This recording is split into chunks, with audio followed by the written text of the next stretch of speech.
តើឃើញខ្លឹមសារនៃជីវិតខ្លឹមសារត្រង់សិលសមាធិបញ្ញានេះហើយបានឃើញជាមួយនឹងសម្បត្តិក្នុងលោកហ្នឹងមិនមែននៅត្រង់អាសេចក្តីសម្គាល់ថាមានខ្លួនយើងនេះបានច្រើននៅត្រង់ការមិនប្រកាន់ខ្លួនយើងឃើញបរមត្តតាមពិតឃើញសច្ចធម៌ក៏មិនមែនបោកខ្លួនឯងទេមិនមែនចេះតែជឿតាមនរណាទេការពិតយ៉ាងម៉េចដែលព្រះពុទ្ធអង្គទ្រង់បានត្រាស់ដឹងនៅការពិតនឹងហើយព្រះអង្គសម្ដែងប្រាប់មកហើយការពិតហ្នឹងតែកាលណាបុគ្គលដឹងគឺត្រូវតែអស់ការវង្វេងគឺត្រូវតែអស់អកុសលហ្នឹងព្រោះគ្រប់អកុសលទាំងអស់វាកើតពីអាការមិនដឹងហ្នឹងជាមួយគ្នានឹងការវង្វេងហ្នឹងគឺថេតណ្ហាហ្នឹងដូច្នេះចាប់ខ្លឹមសារហ្នឹងបានដែរមិនមែននៅត្រង់អាសេចក្តីសម្គាល់មានខ្លួនយើងបានស្អីសម្បូរសម្បើមហេតុទេហើយនៅក្នុងលោកហ្នឹងវាបានតែប៉ុណ្្នឹងឯងបានត្រង់ថាមិនទៅលួចទៅប្លន់ទៅដណ្ដើមគេមិនប៉ុន្តែវាមានអាមហិច្ឆតាហ្នឹងឯងក្នុងសេចក្តីសម្គាល់ទៅខ្លួនឯងបានហ្នឹងណាតែមិនបាន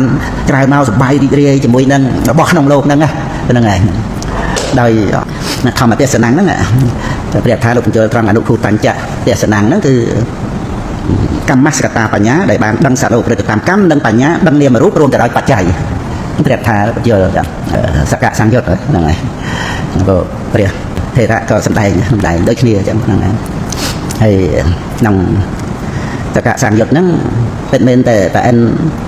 ប្រកាសសម្ដែងនៅឋានតាវតិនប៉ុន្តែព្រះពុទ្ធអង្គទ្រង់ត្រាស់សម្ដែងថាប្រអិនហ្នឹងសម្ដែងជាថា3ហ្នឹង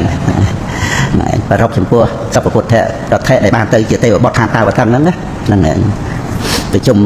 ទេវតាឋានតាវតិនហ្នឹងឯងស្វាគមន៍ទទួលទេវបុត្រមកថ្មីហ្នឹង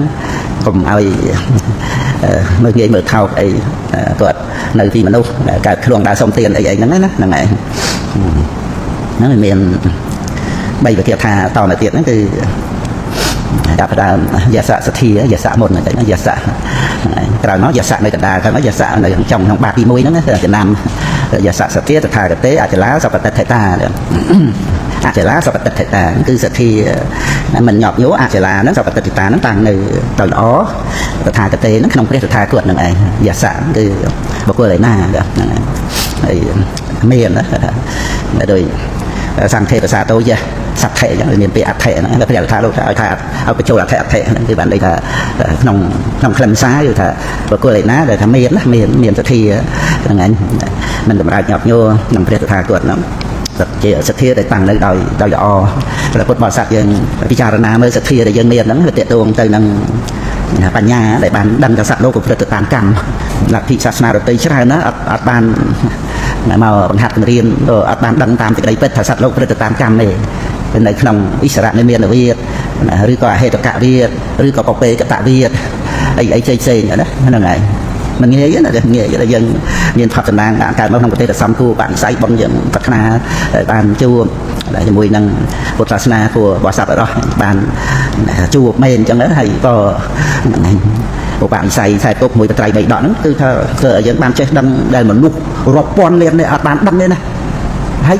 មិនមែនថាអាហ្នឹងដឹងទៅតាមសាសនារៀងខ្លួនវាសំខាន់ត្រង់តែការពិតនៃជីវិតនេះហ្នឹងហើយឲ្យតែមានជីវិតតន្ត្រីគឺប្រព្រឹត្តទៅតាមកម្មហ្នឹងហើយប៉ុន្តែដែលព្រះពុទ្ធអង្គទ្រង់ត្រាស់ដឹងសម្ដែងប្រាប់មកពិសេសជាងដែលយើងគ្រាន់តែថាមានសទ្ធាមានបញ្ញាមុំដឹងហ្នឹងហើយតែព្រះពុទ្ធអង្គត្រង់ថាព្រះអង្គត្រាស់ដឹងបដិច្ចសមុបាទធัวវាអត់មានអត្តាប៉ុន្តែជីវិតប្រព្រឹត្តទៅយ៉ាងណាគឺកិលេសនាំឲ្យកើតកម្មនាំឲ្យមានវិបាកហ្នឹងហើយព្រះអង្គត្រាស់ដោយបញ្ញត្តិមកសត្វលោកប្រព្រឹត្តទៅតាមកម្មហើយយើងមិនទាន់មានវិបស្សនាយើងទទួលបានតែបនបាបឲ្យផលហ្នឹងតែនៅក្នុងសេចក្តីសម្គាល់មានយើងធ្វើកម្មបញ្ញកម្មបាបកម្មអ្នកទទួលស្លាប់ទៅកើតទៀតហ្នឹងប៉ុណ្ណឹងក៏គ្រាន់តែហ្នឹងហើយព្រោះបានជាបាបត្រង់ដែលថាយើងធ្វើសេចក្តីល្អបានមមតំយ៉ាងទៅហើយគេតែអប់រំចម្រើន